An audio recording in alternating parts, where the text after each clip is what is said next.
Shri Venkateswara gold తాకట్టులో ఉన్న మీ బంగారాన్ని విడిపించి కొనబడును.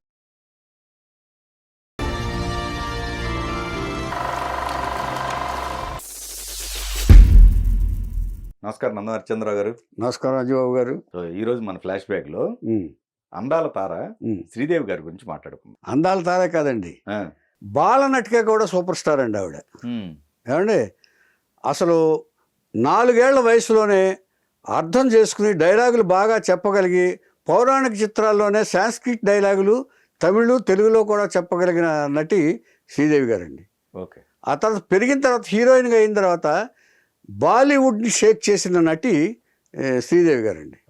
అంటే అక్కడున్న ఎంతోమంది హేమీలైన హీరోయిన్స్ని క్రాస్ చేసి లేడీ సూపర్ స్టార్గా పేరు పొంది first lady super star of India అని పేరు పొందిన నటి శ్రీదేవి. ఓకే. అందరి దృష్టిలోనూ అందరు హీరోలతోటి నటించే, ఇంక్లూడింగ్ ఎవ్రీ సూపర్ స్టార్ తోటి నటించిన నటి శ్రీదేవి బాలీవుడ్లో. ఓకే. ఏమండి, అంత క్రేజీ స్టార్ హీరోయిన్. ఏమండి, తర్వాత బాలనటిగా ఎక్కువ సినిమాలు చేసింది దాదాపుగా. ఏమంటే ఒక 9 సంవత్సరాలు బాలనటిగా నటించింది ఈవిడ. 9 సంవత్సరాలు నటించింది. 4వ సంవత్సరంలో స్టార్ట్ చేసింది కదా, 9 సంవత్సరాలు బాలనటిగా నటించింది. తెలుగులో చెప్పుకోవాలంటే మనకు బాణా నిర్దోషి, బడిపంతులు, బాలభారతం, శ్రీమంతుడు, ఇలాగా అందరి హీరోలతో కూడా చేసింది. ఇక మనం 2 పాటలు మనం మర్చిపోలేము. మానా నిర్దోషిలో గొన్నమామిడి కొమ్మ మీద ఒకటి, బడిపంతుల్లో బూచాడమ్మ బూచాడు ఒకటి, రామారావు గారు. ఆమె ముద్దు పేరు పప్పి అంతకుముందు శ్రీదేవి. ఏమండి, ఈవిడ గురించి మనం మాట్లాడుకుంటున్నాం. అసలు పేరు కూడా శ్రీదేవేనా? శ్రీదేవి. ఓకే. ముద్దు పేరు పప్పి. ఓకే. ఈవిడ మెడ్రాస్లోనే జన్మించింది. మెడ్రాస్లో 1963లో ఆగస్టులో రాజేశ్వరి అయ్యప్ప అయ్యంగార్ అనే లాయర్కి పుట్టిన 2 ఆడపిల్లల్లో 2వ అమ్మాయి శ్రీదేవి. మొదటి అమ్మాయి శ్రీలత. ఓకే. 2వ అమ్మాయి శ్రీదేవి. ఈవిడనే ఆర్టిస్ట్గా చేసుకున్నారు. మదర్ ఇక్కడ? ఆవిడ మదర్ నెల్లూరు. రైట్. ఆవిడ గురించి చెప్పాలి. ఆవిడ గురించి చెప్పకుండా శ్రీదేవి కథకి అసలు ఇదే లేదు. అసలు ముందు అంబిషన్ రాజేశ్వరి గారు. అంటే ఫాదర్ అక్కడ? ఆయన ఫాదరు నెల్లూరే. కాదు, తమిళ ఆయన. దీని చరిత్ర ఉంది. తల్లి చరిత్ర చెప్తే తప్ప మీకు ఇది రాదు, తెలియదు. తల్లి చరిత్ర చెప్పాలి ఫస్ట్. తల్లి దగ్గరికి వెళ్దాం. ఇప్పుడు రాజేశ్వరి గారు వెంకటస్వామి రెడ్డి అని ఒక నెల్లూరులో ఒక తిరుపతి రూట్కి బస్సులు నడుపుతూ ఉంటాడు ఆయన. మంచి కుటుంబంలోనే పుట్టారు ఆవిడ, రాజేశ్వరి గారు. ఈ రాజేశ్వరి గారికి అంబిషన్ ఎక్కువ, హీరోయిన్ అవ్వాలని. మెయిన్ ఇది. శ్రీదేవి కాదు ముందు. రాజేశ్వరి గారికి హీరోయిన్ ఎట్లాగైనా అవ్వాలని ఆశ. ఈవిడికి ఒక అన్నయ్య మెడ్రాస్లో ఉన్నాడు, ఏదో వ్యాపారం చేసుకుంటూ మెడ్రాస్లో ఉన్నాడు. ఈ ఆశ సినిమా స్టార్ అవ్వాలని ఆశ, డ్యాన్స్ గిన్స్ అంతా నేర్చుకుంది. మన సినిమాలు చూస్తూ డ్యాన్స్ ఇంట్లో చేసుకునేది. ఆశ ఏం చేసిందంటే, అన్నయ్య ఎలాగ మెడ్రాస్లో ఉన్నాడు కదా అని సినిమాలు చూడటానికి తండ్రితో చెప్పేసి వెళ్ళిపోయింది. మెడ్రాస్ వెళ్ళిపోయింది. అన్నయ్య ఎలాగ మెడ్రాస్లో ఉన్నాడు కదా, అక్కడ ట్రై చేయొచ్చని ట్రై చేసింది. ఎక్కడా దొరకట్లా. ఒక డ్యాన్సర్గా, గ్రూప్ డ్యాన్సర్గా 2 చిత్రాల్లో వచ్చింది. అందులో భార్యాభర్తల్లో ఈవిడ ఏమని పాడేదనో అనే పాట పాడేటప్పుడు కృష్ణకుమారి ఎంటర్ అవుద్ది. ఆవిడ శ్రీదేవి అమ్మగారే, రాజశ్రీ లంగా ఓణితో ఎంటర్ అవుద్ది. ఆవిడ శ్రీదేవి అమ్మగారి. తర్వాత శాంతి నివాసంలో ఒక డ్యాన్స్లో కనపడుతుంది. ఈవిడ ప్రయత్నించినా కూడా హీరోయిన్ కోరిక ఈవిడికి తీరలేదు. ఈ లోటు అలా ఉండిపోయింది ఆవిడకి. ఏమండి, ఇప్పుడు ఇలా ఆఫీసుల చుట్టూ తిరుగుతుంటే రంగారావు అనే ఒక ఆర్టిస్టు, ఒక సపోర్టింగ్ వేషాలు వేసుకునే ఒక ఆర్టిస్టు పరిచయం అయ్యాడు. సరే నేను ఇప్పిస్తానమ్మా అని చెప్పి, ఈవిడ ఆడవావిడ కాబట్టి ఎవరో ఒకరు తోడు కావాలి కాబట్టి రంగారావు తోడు తీసుకుని ఈ సినిమా ఆఫీసులకు వెళ్ళటం, అతను అతనికి ఈవిడికి కూడా వేషాల కోసం ఆఫీసుల చుట్టూ తిరిగేవాడు. తిరిగి అక్కడక్కడ జూనియర్ వేషాలు వచ్చాయి. వాళ్ళ రేంజ్ ప్రకారంగా వచ్చేది. ఈవిడ హీరోయిన్ కావాలనుకున్న కోరిక అసలు నెరవేరలా. మొత్తం ఆ లోటు అలా ఉండిపోయింది. సరే, ఇలా తిరుగుతుండగా రంగారావు గారికిను ఈ రాజేశ్వరి గారికి ఒకరి పట్ల ఒకరికి, అంటే ఇది సాయం తోడు. అంటే ఈ మగాడిగా కాదు, మగాడిగా తర్వాత ఏమండి ఎలాగో తోడుపడుతున్నాడు కాబట్టి తోడుగా ఉంచుకుందాం అనుకుని పెళ్లి చేసేసుకుంది. అంటే second marriage, first marriage. Right right. అంటే స్టార్టింగ్ అది నేను అక్కడికి వస్తాను నేను. Okay okay. అయ్యప్ప గారి దగ్గర తర్వాత వస్తాను. Okay okay.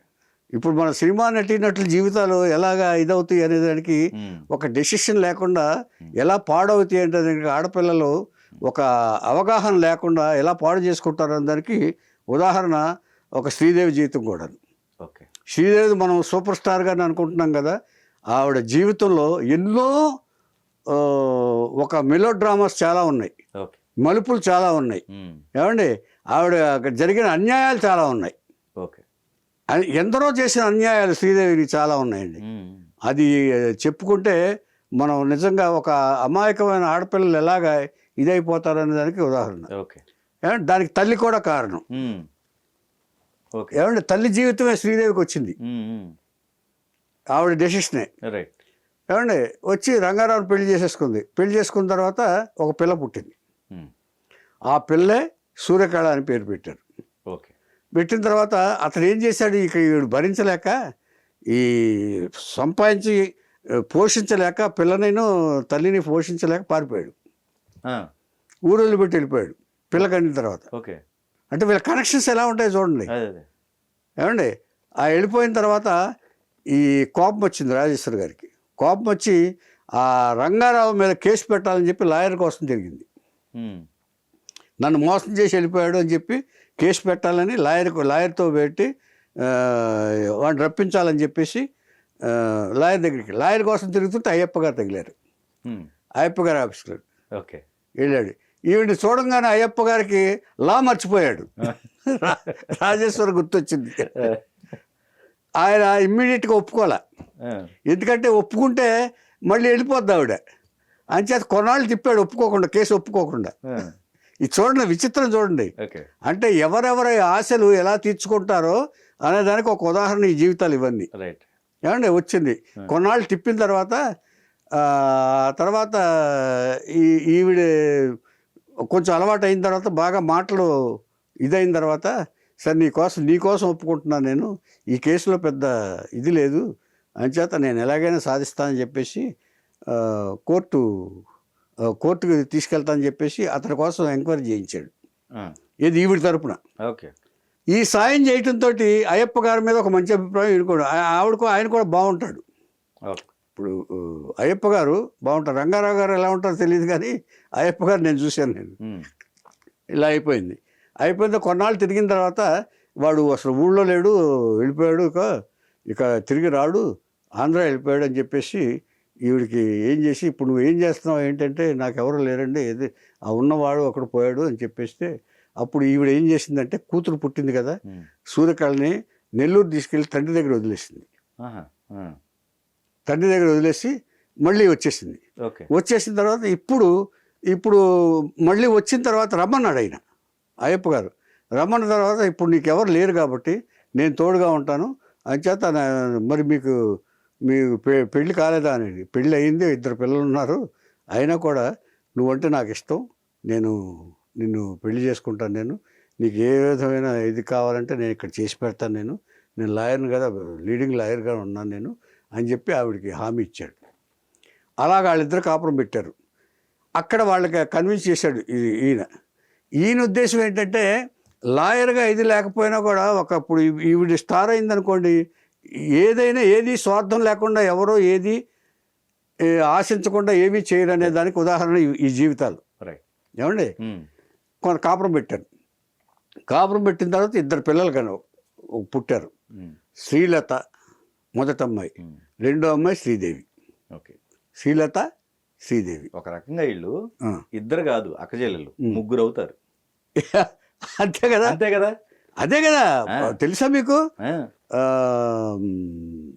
సూర్యకళ కూతురు ఎవరో తెలుసా మీకు? ఓకే. గులాబీ heroine Maheshwari. Okay okay. Right. Connection ఎక్కడి నుంచి ఎక్కడి దాకా వచ్చింది చూడండి. ఓకే. అంటే రాజేశ్వరి మొదటి భర్త కూతురు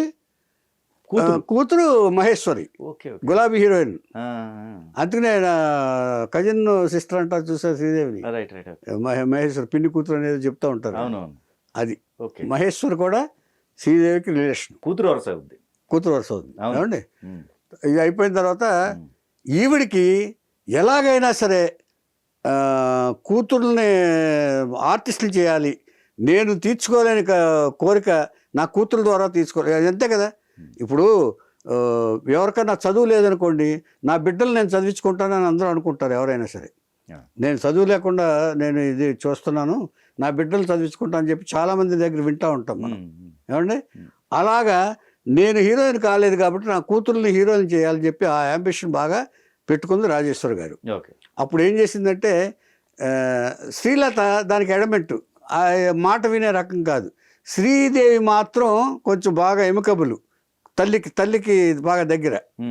అప్పుడు ఆవిడ ఫోటోలు తీసి శ్రీదేవి ఫోటోలు తీసి ఆఫీస్ అందరికి పంపించింది బాలనటి కోసం. 4 ఏళ్ల వయసులో, అంటే మూడేళ్ల తర్వాతే ఫోటోలు తీసి ఆఫీసులో అందరికి పంపించింది. బాలనట్లు కావాలంటే ఎవరికన్నా అయితేని, తర్వాత ఏజెంట్లకు కూడా చెప్పి ఇచ్చేసింది. అట్లా అనుకుంటున్నప్పుడు పౌరాణిక చిత్రాలు తీసే డైరెక్టర్ ఒక ఆయన ఉన్నాడు, నిర్మాత దర్శకుడు ఏపీ నాగరాజు అని. ఆయన చాలా పాపులర్. ఇప్పుడు మన తమిళ్లో వచ్చిన సినిమాలు, పౌరాణిక సినిమాలన్నీ ఎక్కువ ఆయన తీసినాయి, ఏపీ నాగరాజన్ గారి. ఏపీ థియేటర్ అని కూడా ఉందండి అక్కడ, డబ్బింగ్ థియేటర్ కూడా. ఆయన చేసిన తర్వాత కందన్ కరుణయ్ అనే సినిమా, అందులో శివాజీ గణేషన్ హీరో. కందన్ కరుణయ్ అంటే కుమారస్వామి కథ, శరవణ ఉంటాడు కదా ఈశ్వరుడు కొడుకు. కందన్ కరుణయ్ అనే సినిమా తీశాడు, అందులో కుమారస్వామిగా నటించింది ఈ అమ్మాయిని. చాలా అంటే ఫుల్ లెంగ్త్ కాదు, బట్ చాలా మంచి పేరు వచ్చింది ఆ గెటప్ ఇది వేసేటప్పటికి. పైగా ధైర్యంగా నటించింది ఏమిటో మరి. అంటే తల్లి బాగా ప్రాక్టీస్ చేసింది. అమ్మా నువ్వు ఇలాగే, ఆవిడ అనుభవమే కదా తిరగటం ఇదంతా. ఎవరెవరు ఏం అడుగుతారు, దర్శకులు ఏం అడుగుతారు, నిర్మాతలు ఎలా చేయమంటారు అంటే ఏది చేస్తే వాళ్ళని ఇంప్రెస్ చేయొచ్చు అనేది తల్లికి అనుభవమే. అందుకని తల్లి బాగా ప్రాక్టీస్ చేయించింది ఇంట్లో కూర్చుని అవన్నీ తీసుకుని. ఏమండి రోహిణికి వాళ్ళ ఫాదర్ ఎలా చేశాడో ఈవిడికి అలాగా రాజేశ్వరి ఇచ్చేసింది. అయిన తర్వాత కందన కరుణ అయిన తర్వాత ఇంకొక నిర్మాత వచ్చి మురుగన్ అనే సినిమా తీశాడు ఆయన. మురుగన్ అనే సినిమా ఆ తర్వాత ఫుల్ లెంగ్త్ క్యారెక్టర్ ఇప్పుడు కుమారస్వామి. ఇక దాంతో పౌరాణికల్లో ఇదైపోయింది శ్రీదేవి. ఆ కుమారస్వామి క్యారెక్టర్లు ఇవి క్యారెక్టర్లు చిన్న ఈ క్యారెక్టర్లు వేస్తూ బాగా బాలనటిగా బాగా పాపులర్ అయిపోయింది. బాగా చేస్తుంది కూడాను. మెయిన్ ఏంటంటే బాగా చేస్తుంది, అంటే అండర్స్టాండింగ్లో బాగా చేస్తుంది అన్నమాట. అలాగా ఇక బాలనటిగా విపరీతమైన చిత్రాలు తమిళ్లో వస్తున్నాయి, తెలుగులో కూడా. తెలుగులో మా నాన్న నిర్దోషి అనే సినిమా ఇక పెరుగుతుంది బాగా. మా నాన్న నిర్దోషిని ఇక ఇప్పటికే 50 ఇదైన తర్వాత మా నాన్న నిర్దోషి లో బాలనటిగా చేసింది. మా నాన్న నిర్దోషి అందులో మా గురువుగారు కూడా పనిచేశారు ఆ సినిమాకి. ఏమండి గున్న మామిడి కొమ్మ మీద గూళ్ళు 2 ఉన్నాయి, అందులో పెర్ఫార్మెన్స్ బాగా మంచి పేరు వచ్చింది. ఏమండి తర్వాత ఇంకా చెప్పుకోవాల్సిన బాలనటిగా చెప్పుకోవాల్సిన మన తెలుగు సినిమాలో మా నాన్న నిర్దోషి ఒకటి, బడిపంతులు ఒకటి. బడిపంతుల్లో ఎన్టీఆర్తో గారితో మనవరాలుగా చేసింది. అంజలీదేవికి ఈ ఫోన్లో మాట్లాడవచ్చు అని చెప్తుంది. బూచాడమ్మ బూచాడు బుల్లిపెట్టలో ఉన్నాడు, ఈ ఫోన్లో మాట్లాడిస్తుంది. ఈ క్యారెక్టర్ ఇలాగా బాలనటికి చాలా పిక్చర్లో వేసి అలాగా దాదాపుగా 2 మలయాళం, తెలుగు, కన్నడ ఇవన్నీ కలిపి దాదాపుగా 200 సినిమాల్లో బాలనటిగా చేసిందండి. ఇంతవరకు ఇంత బాలనటిగా ఇన్ని సినిమాలు చేసిన బాలనటి, పాపులర్ నటి ఎవరు లేరు. పాపులర్ నటి ఇది కూడా చూసుకోవాలి మనం. ఏమండి ఇలా అయిన తర్వాత ఇక 13వ సంవత్సరం వచ్చేటప్పటికి పెద్ద స్టార్ డైరెక్టర్ మన కె బాలచంద్ర గారు మూండ్రా ముడిచి ఒక సినిమా తీస్తూ రజనీకాంత్ కమల్ హాసన్ కాంబినేషన్లో శ్రీదేవి 13వ ఎదిగింది. బాగా ఎదగటానికి చాలా ప్రయత్నాలు చేసింది తల్లి కూడా. ఈ ఆర్టిఫిషియల్ ప్రయత్నాల వల్ల శ్రీదేవి ఆరోగ్యం కూడా చెడిపోయింది. ఎదగడానికి కొంచెం ఇంజక్షన్లు ఇప్పించడం ఏదో కూడా చేసేదంట ఆవిడ. ఈ తర్వాత పాపులారిటీ వచ్చింది ఎప్పుడంటేనంటే భారతీరాజా గారు ఫైండ్ అవుట్ చేశారు. ఆయన 15 ఏళ్ళు వయసు, కరెక్ట్గా 15 ఏళ్ళు వచ్చింది ఆ అమ్మాయికి. 13వ సంవత్సరంలో బాలచంద్ర గారు ఇంట్రడ్యూస్ చేశారు. 15-16 వచ్చేటప్పుడు భారతీరాజు గారు ఇంట్రడ్యూస్ చేశారు. అంటే ఏం చేశారంటే కమల్ హాసన్తో ఫస్ట్ సినిమా అది. ఉమ్. 16 వయసులే. దాన్నే మనం తెలుగులో 16 ఏళ్ల వయసు అని కె రాఘవేంద్రరావు తీశారు. 16 వయసులో విపరీతమైన గ్లామర్ హీరోయిన్గా మంచి పేరు వచ్చేసింది. ఇక అయిన తర్వాత హీరోలందరూ పోటీ పడ్డారు, కమల్ హాసన్, రజనీకాంత్ కూడా. ఆ రజనీకాంత్ గారు ఫస్ట్ రజనీకాంత్ గారితో ఇది అయిపోయింది కదా, 16 ఏళ్ల వయసులో కమల్ హాసన్ గారు వికలాంగుడిగా చేశాడు. గుర్తుండే ఉంటుంది అందరికీ. తెలుగులో చంద్రమోహన్ చేశాడు. తర్వాత రజనీకాంత్ తోటి ప్రియా, ధర్మయుద్ధం, టక్కర్ రాజా, అడత్ వారసు ఇలా మొదలైన సినిమాల్లో బాగా చేశారు. చేసిన తర్వాత వాళ్ళిద్దరి మధ్య కూడా ఒక ఇన్ఫాచ్యుయేషన్ వచ్చింది. కనెక్షన్ పెళ్లి వరకు దాదాపుగా వెళ్ళింది. అవునా? వెళ్ళిన తర్వాత రెస్పాన్స్ ఇవ్వాల తల్లి. ఓకే. రెస్పాన్స్ లేదు, ఇద్దరి మధ్య రెస్పాన్స్ లేకపోయేటప్పటికి ఆయన లతం చేసేసుకున్నాడు ఆయన. ఓకే. అంటే ఇది నంబర్ 1 ఫెయిల్యూర్ శ్రీదేవి జీవితంలో. హీరోయిన్గా ఎదిగిన తర్వాత ఫస్ట్ ఫెయిల్యూర్. ఇక తర్వాత కమల్ హాసన్ గారితో సిగప్ రోజాగళ్ళని ఎర్ర గులాబీలు అనే సినిమా చేసింది. ఏమండి, సిగప్ రోజాగళ్ళు. తర్వాత వాళ్వే మాయం, ప్రేమాభిషేకం తమిళ్లో తీశారు. తర్వాత మూండ్రామ్ పిరై అని వసంత కోకిల, అది ది గ్రేట్ సినిమా అది. దాన్ని హిందీలో కూడా తీశారు. వసంత కోకిల గుర్తుందా? ఆ చిన్నపిల్లల మనస్తత్వం లాగా చేస్తుంది ఆవిడ. కమల్ హాసన్ ఇద్దరు పోటీపడి నటించారు. అసలు కమల్ హాసన్తో పోటీపడి శ్రీదేవికే ఎక్కువ పేరు వచ్చింది. అంత కమల్ హాసన్ చాలా జాగ్రత్తగా చేశాడు. ఈవిడ ఎక్స్ప్రెషన్స్ చూసి ఆయన ఎప్పుడు ఆయన చెప్పాడు కూడా. ఈవిడ ఎక్స్ప్రెషన్ చూసి కోటిగా తను ఇచ్చేవాడు అనమాట. వసంత కోకిల విపరీతమైన పేరు వచ్చింది. హిందీలో కూడా వీళ్ళిద్దరు కాంబినేషనే. వసంత కోకిల స్మిత కూడా ఒక క్యారెక్టర్ వేసింది అందులో. ఏమంటే అందరికీ గుర్తుండి ఉంటుంది. తర్వాత వీళ్ళిద్దరికి కూడా కాంటాక్ట్ వచ్చింది, ఇన్ఫాక్చుయేషన్. వీళ్ళిద్దరు కూడా సిన్సియర్గానే లవ్ చేసుకున్నారు. కానీ కమల్ హాసన్ జాగ్రత్త పడ్డాడు. ఈయన అంటే తొందరపడలా, పెళ్లి కోసం తొందరపడలా, ఎందుకనో మరి అప్పట్లో. ఏమంటే ఇది సెకండ్ ఫెయిల్యూర్ జీవితంలో. ఇప్పుడు తల్లి జాతకం అలా వస్తుందంటానికి కారణం ఇలాగే ఉంటుంది. అటు రజనీకాంత్ ట్రయల్స్ వచ్చింది, కమల్ హాసన్. అంటే ఫస్ట్ హీరోస్ వీళ్ళిద్దరే, బాలచంద్ర గారి సినిమాలో. అందుకని వీళ్ళిద్దరితోటి కాంటాక్ట్ అయింది. ఇద్దరు మనసు పడ్డారు, ఇద్దరు కూడా. ఇటు శ్రీదేవి ఎక్కువ కమల్ హాసన్ ఎక్కువ లైక్ చేసింది.